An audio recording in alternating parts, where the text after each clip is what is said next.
You ever see a movie that just like totally gets under your skin? Oh, yeah. Like stays with you long after it's over. Yeah, You know what I mean? absolutely. Yeah. We're gonna do a deep dive on one of those today. Okay. The Exorcist. Oh, wow.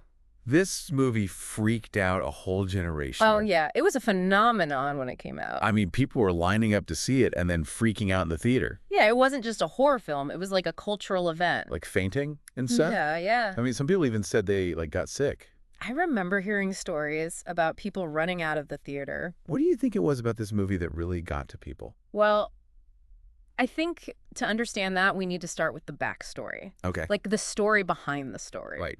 Because it wasn't just made up. Yeah. This was based on something real. Uh-huh. A real exorcism. A real exorcism. Back in 1949. A 14-year-old boy. Yeah, in Mount Rainier, Maryland. And it was all over the news. Oh, yeah. It was in the Washington Post. I mean, chilling stuff. Chilling stuff. Scratching noises, bad smells. Like sulfur. Yeah, like sulfur. The Yeah. kid was speaking in tongues. Oh. There were even reports of levitation, like floating violent outbursts. It really gripped the whole country, this case.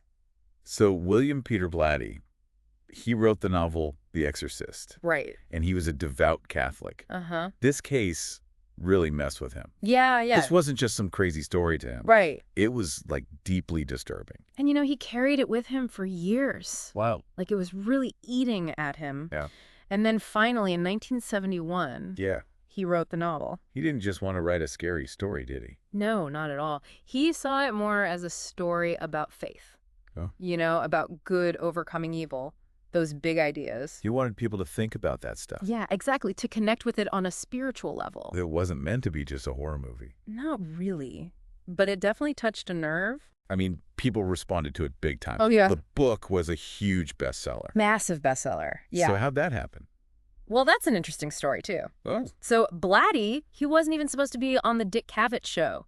What? Yeah, last minute thing. Last minute guest. Yeah, he ends up on the show. Okay. And he's talking about the book, Like Exorcism. the real exorcism, and he was so passionate about it. It was captivating. Totally captivated. So it's like the media gave it this boost. Yeah, absolutely. That appearance got everyone talking. Like everyone was talking about demonic possession. Good and evil, all that stuff. And the book just took off. Took off like a rocket. And then, of course, Hollywood comes calling. William Friedkin. The guy who just won an Oscar for The French Connection. Yeah, he was a big deal. He was known for being, really intense. Gritty. He liked pushing the envelope.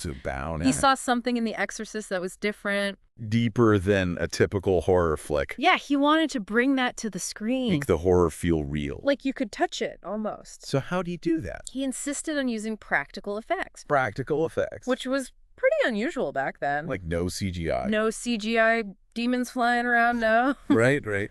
He wanted everything to be as authentic as possible. So like makeup and prosthetics. Yeah, elaborate sets. Wow. Even used real pea soup for that, Yeah.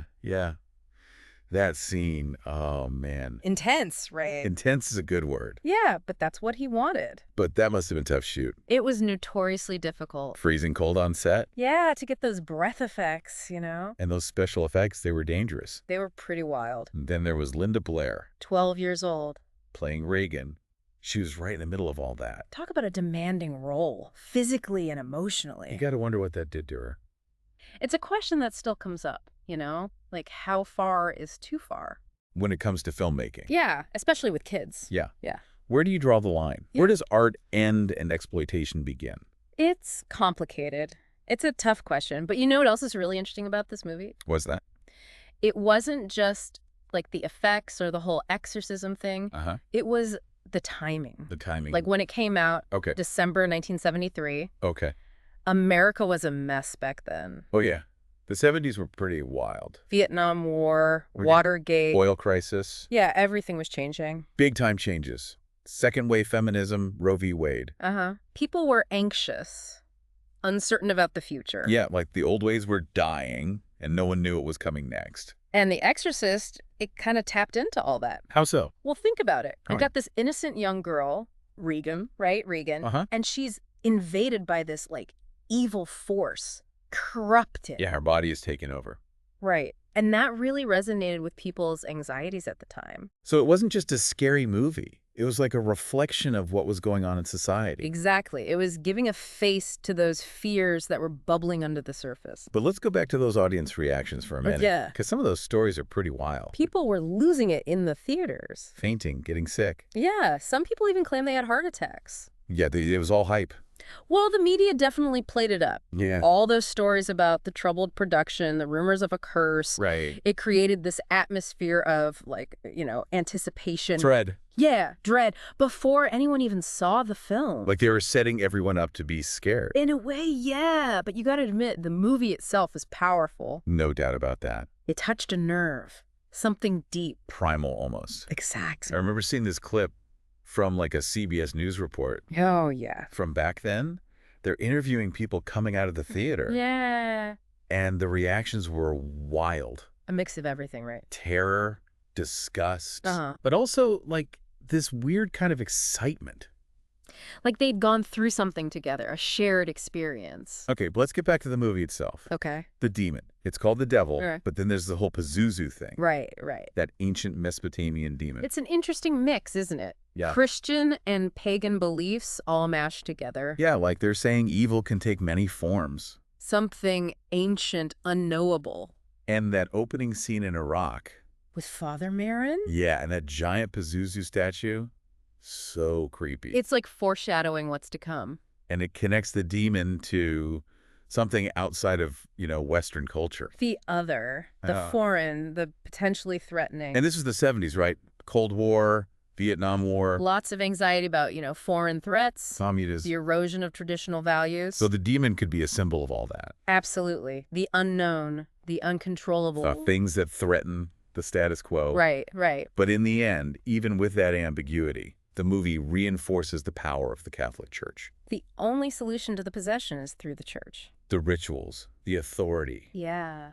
So it's actually a pretty conservative film when you think about it. You could definitely see it that way. And maybe that's why it resonated so strongly with audiences back then. Because it offered a sense of order. In a world that felt chaotic. Right. Good versus evil. Light versus darkness. The church as the moral compass. Like saying, hey, there's evil out there, but don't worry, the church has got this. Exactly. A reassuring message for a lot of people. But let's talk about Linda Blair again. Okay. She was so young when she made this film. 12 years old. I mean, it's got to be tough just being a kid in Hollywood. Yeah. But to go through what she went through. That role, that filming process, It's got to leave a mark. it makes you think about the responsibility of the filmmakers. Especially when you're dealing with a child actor. Where do you draw the line? Between art and exploitation. Yeah, it's a question that's still relevant today.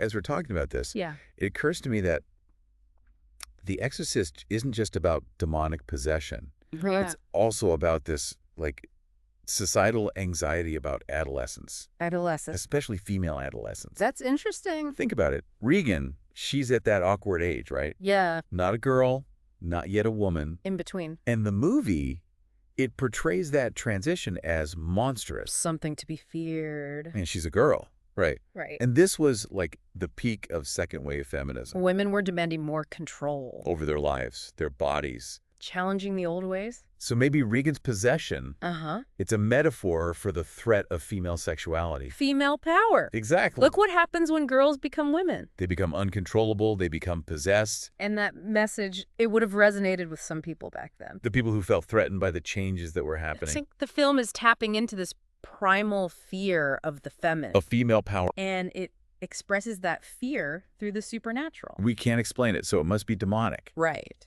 But in the end, it's still about us. Our fears, our desires, our baggage. The stuff we carry around inside. It's wild, right? How a movie can be like a mirror. Yeah, showing us what we're afraid of. And also what we want. That desire for, order, meaning in all the chaos. Right, exactly. But you know what else? The Exorcist changed horror movies forever. Oh, yeah.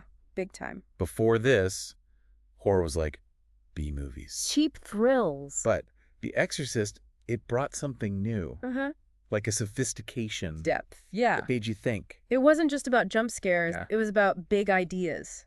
Faith, doubt, good and evil. And it was beautiful, too. Visually The stunning. cinematography, the music, Mike Oldfield, that score, haunting. it gets under your skin. And you can see its influence, right? Oh, yeah, totally. All the horror movies that came after. The Omen, The Conjuring. All those demonic possession stories. It became a staple of the genre. But it also paved the way for, like, psychological horror. The darkness within, not just outside. Like Rosemary's Baby. Exactly. That one messes with your head. So unsettling. And that's the thing about The Exorcist, right? What's that? It showed that horror could be more.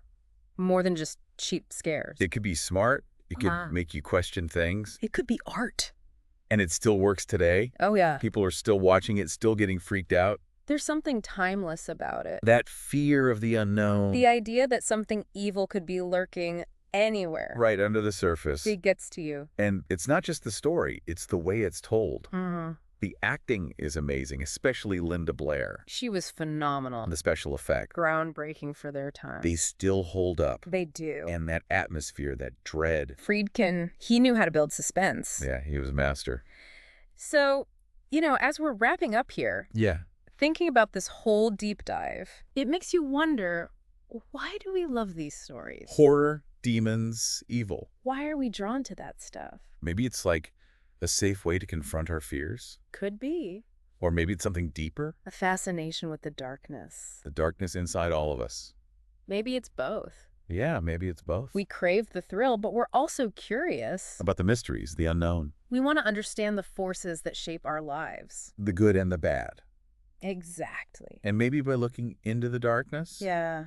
we can learn something about ourselves. About the world. And, the Exorcist, Uh-huh. for all this scary The stuff, disturbing images. it does offer hope.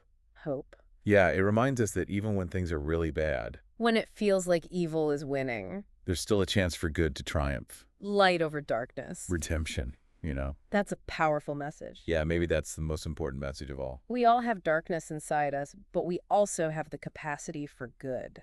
Love, compassion, courage. Those are the things that matter. Well, that's it for our deep dive into The Exorcist. Wow, what a movie. 50 years later, it's still got a grip on us. Still relevant, still disturbing. So as you go about your day, Yeah.